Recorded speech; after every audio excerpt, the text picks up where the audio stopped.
हसूया, शाळेमध्ये बसूया, लेखन वाचन शिकूया.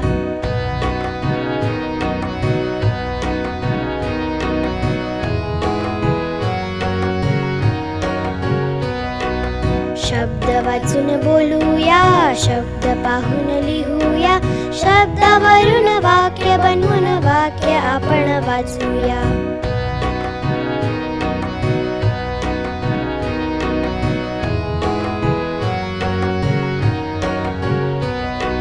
शहाणे आपण होऊया, मोठे आपण होऊया, नीट शिकून विचार करून आणखी चांगले बनूया.